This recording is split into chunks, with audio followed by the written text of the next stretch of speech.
The rain battered the windows of my Brooklyn apartment, a relentless drumbeat that matched the pounding in my chest. I stared at my phone, thumb hovering over the send button, the words "Hey, movie night at my place this Friday?" glaring back at me.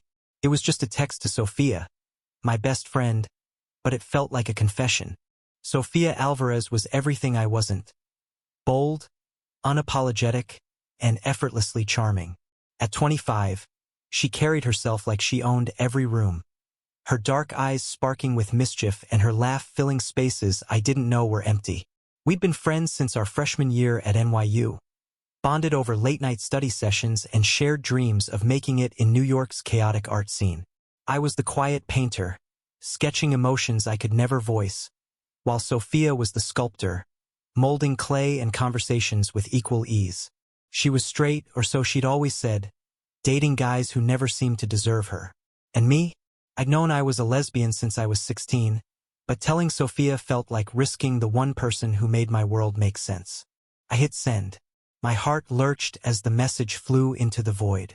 Within minutes, my phone buzzed. "Hell yeah, I'm in. Pick something cheesy, Quinn."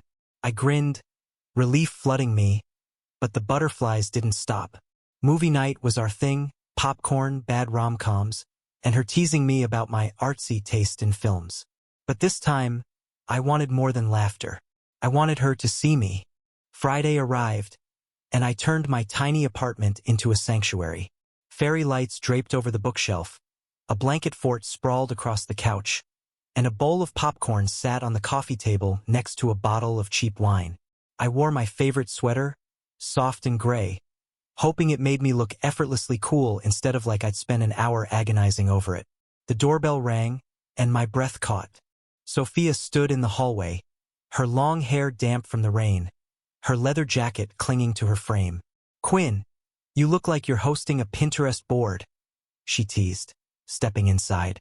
Her scent, jasmine and something earthy, filled the room, and I felt my resolve waver. She flopped onto the couch, kicking off her boots, and grabbed the remote. "What's the vibe tonight? Your weird indie stuff or my guilty pleasure rom-coms?" I laughed, trying to steady my voice. "Compromise. Love, Simon. It's got heart and cheese." She nodded, oblivious to the way my hands shook as I poured the wine. The movie started, and we settled into the blanket fort, our shoulders brushing. Every touch felt like a spark, every laugh a secret I couldn't keep. I wondered if she felt it too. The weight of the air between us, heavy with things unsaid. Halfway through the movie, Sophia turned to me, her eyes catching the light. "Quinn, you ever think about love like this? Like, the messy, scary kind?" Her voice was softer than usual, and my heart stopped. I wanted to say yes, every day because of you, but the words stuck. Instead, I nodded, my throat tight.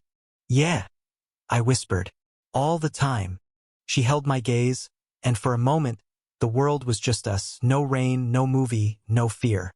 Then she smiled, breaking the spell, and reached for more popcorn. "You're such a sap," she said, but her hand lingered near mine, and I wondered if she meant it.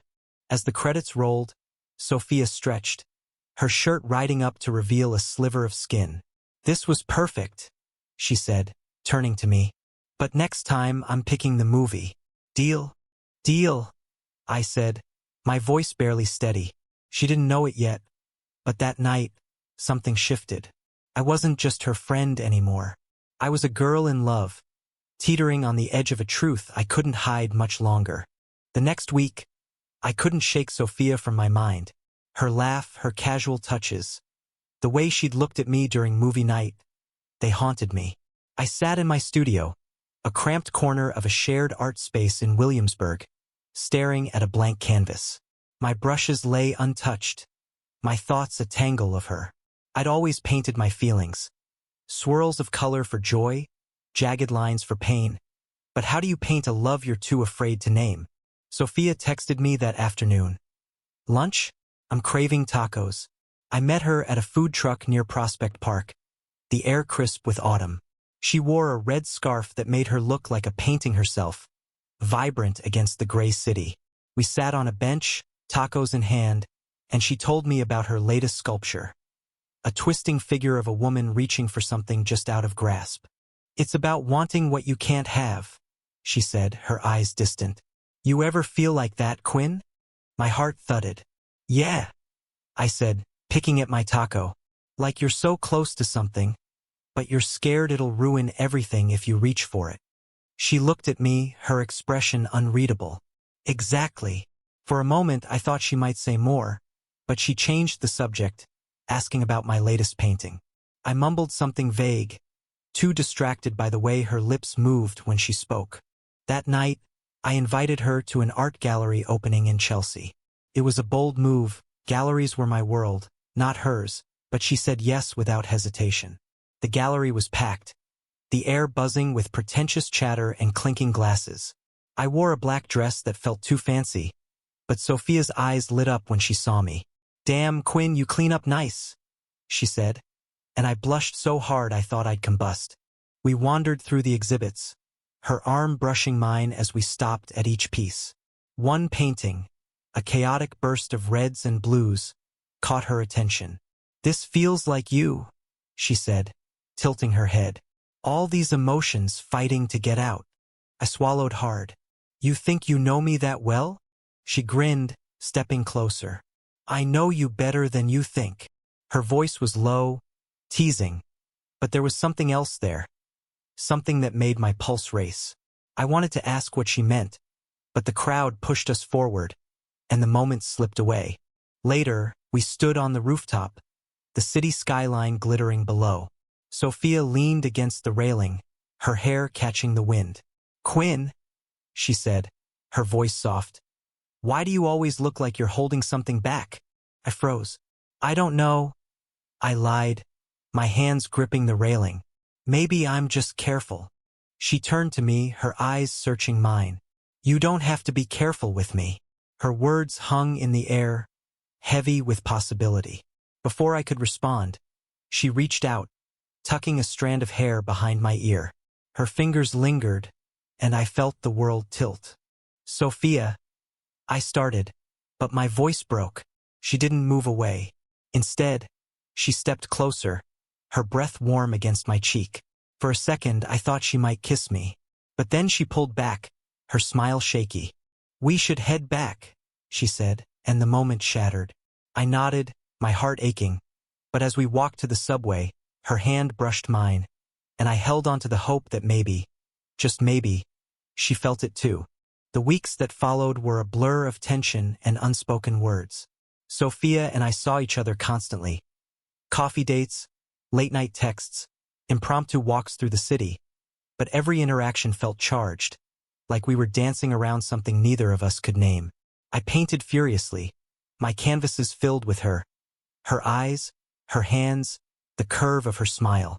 My studio became a shrine to my unspoken love, and I hated how much it consumed me.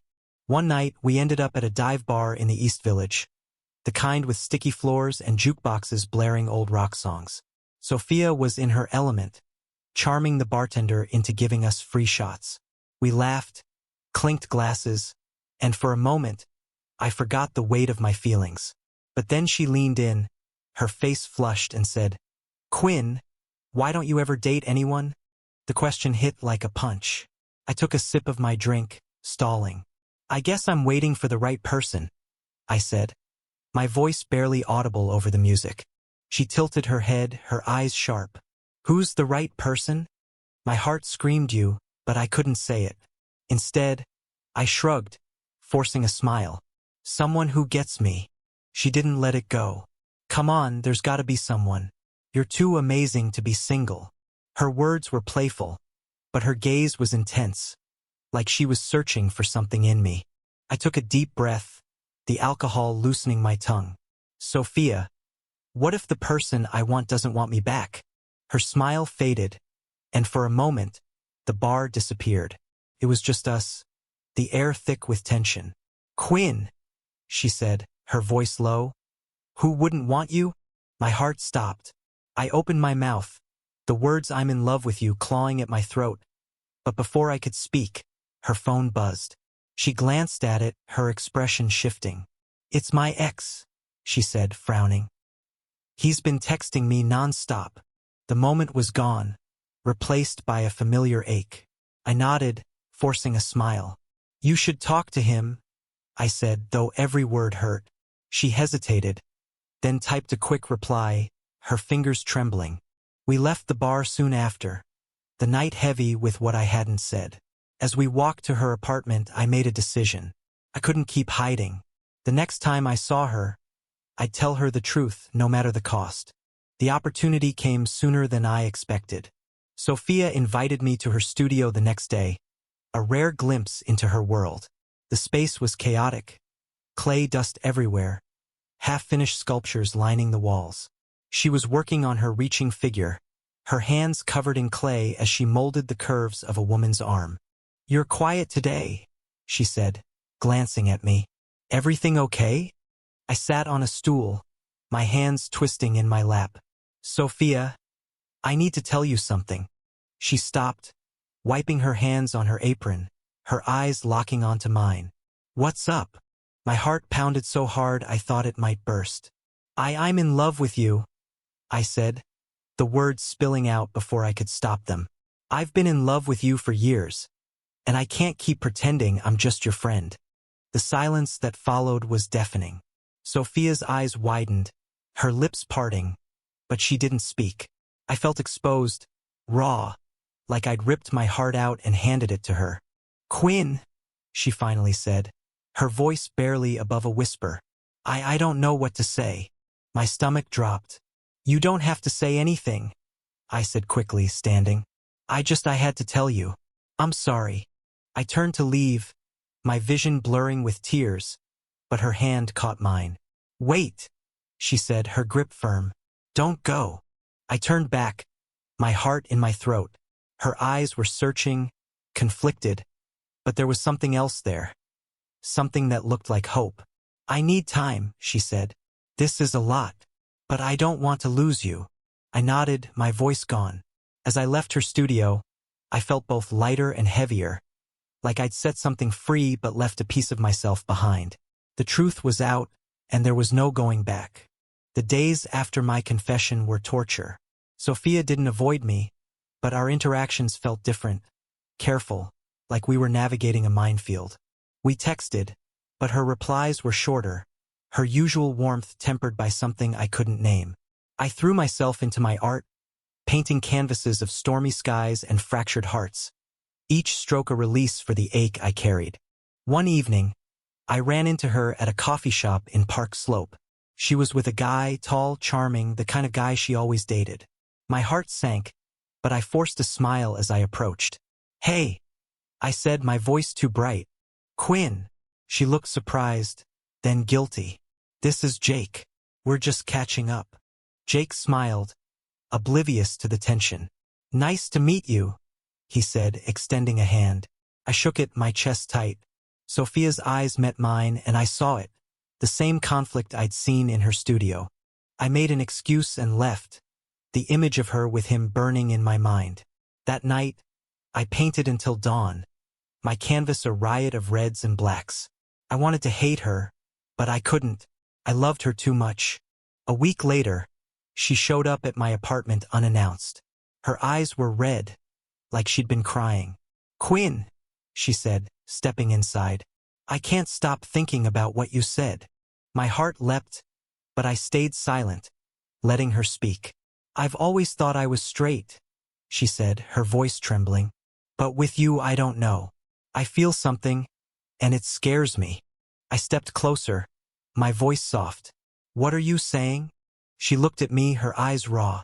I'm saying I need to figure this out, but I don't want to hurt you. I nodded, my throat tight. Take your time, I said, though every part of me wanted to pull her close. I'll be here. Sophia's words stayed with me, a fragile thread of hope. We fell back into our routine, movie nights, coffee dates. But the air between us was different, charged with possibility. I caught her looking at me sometimes, her eyes lingering, and I wondered what she was thinking.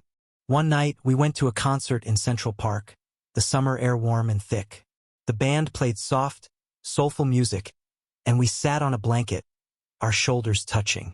Halfway through, she reached for my hand, her fingers intertwining with mine. My heart stopped, but I didn't pull away. "Quinn," she said, her voice barely audible over the music. "I think I'm falling for you." The world tilted. I turned to her, my breath catching. "Sophia." She leaned in, her lips brushing mine, tentative at first, then deeper. It was everything I dreamed of, soft, electric, real. When we pulled back, her eyes were wide, like she was seeing me for the first time. "I'm scared," she admitted, her voice shaking. "But I want this. I want us." I smiled, tears in my eyes. "Me too." That night, we walked through the city, hand in hand, the world brighter than it had ever been. But I knew it wouldn't be easy. Sophia was still figuring herself out, and I was still afraid of losing her. But for the first time, I felt like we were on the same page.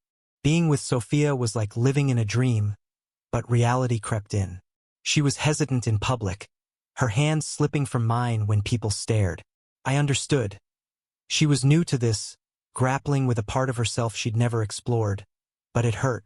I wanted to shout our love from the rooftops, but she was still learning to whisper it. One night, we went to a queer bar in the West Village, a place I loved for its vibrant energy. Sophia was nervous, her eyes darting around as we danced. When a woman complimented her, she froze, her smile forced. Later, she admitted, "I feel like I don't belong here yet." "You do," I said, taking her hand. "You're here with me." She nodded, but I saw the doubt in her eyes. Over the next few weeks, the cracks grew. She canceled plans, citing work, but I sensed her pulling away. One night, she called me, her voice breaking. "Quinn, I ran into my family today. They asked about you, and I didn't know what to say." My heart sank. "What did you tell them?" "That we're friends," she said, and the word cut like a knife. I'm not ready to tell them the truth. I wanted to be patient, but it hurt. "Sophia, I can't be your secret," I said. "I love you, but I need you to love me back, fully." She cried, promising to try, but I felt the distance growing. I painted that night, my canvas a storm of blues and grays, a reflection of the ache in my chest. The breaking point came at a friend's party in Brooklyn. Sophia and I arrived together, but she kept her distance, laughing with others while I stood alone. I watched her, my heart heavy, and realized I couldn't keep doing this, loving someone who wasn't ready to love me back. I pulled her aside, my voice shaking. "Sophia, I can't keep pretending this is enough. I need all of you, or I need to let you go." Her eyes filled with tears. "Quinn, I'm trying. I love you, but this is hard. My family, my friends, they won't understand." "I know," I said, my voice breaking, "but I can't be half-loved." She reached for me, but I stepped back. "I need time," I said, echoing her words from months ago. I left the party, my heart shattered, but I knew it was the right choice. I deserved more than a love that hid in the shadows. The weeks without Sophia were agony. I avoided our usual spots, threw myself into my art, and tried to forget the way her lips felt against mine. My paintings became bolder, more honest, each one a step toward healing. I exhibited them at a small gallery, and to my surprise, they sold. People saw my pain, my love, my truth, and they connected with it. One day, Sophia texted me, "Can we talk?" I agreed, my heart wary but hopeful. We met at our old taco spot, the air heavy with memories. She looked different, tired but resolute. "I told my family," she said, her voice steady, "about us, about me. It was messy, but I did it." I stared at her, stunned. "What changed?" "You," she said simply. "Losing you made me realize I can't hide who I am. I love you, Quinn, and I'm ready to be all in." Tears stung my eyes. "Are you sure?" She took my hand, her grip firm. "I've never been more sure." Sophia and I started over, slowly, deliberately. We went to therapy, both together and apart, learning to navigate her journey and my fears. We held hands in public, kissed under streetlights, and faced the world as a team. Her family was slow to come around, but she stood her ground, and I admired her courage. One night, we had another movie night just like the one that started it all. The same fairy lights, the same blanket fort, but this time, there was no fear. We watched Carol, our hands intertwined, and when it ended, she turned to me, her eyes bright. "Quinn," she said, "I'm so glad I said yes to that first movie night." I laughed, pulling her close. "Me too." As we kissed, I felt the weight of the past lift. Our love wasn't perfect, but it was real, hard one, and ours. And in that moment, I knew we'd face whatever came next, together.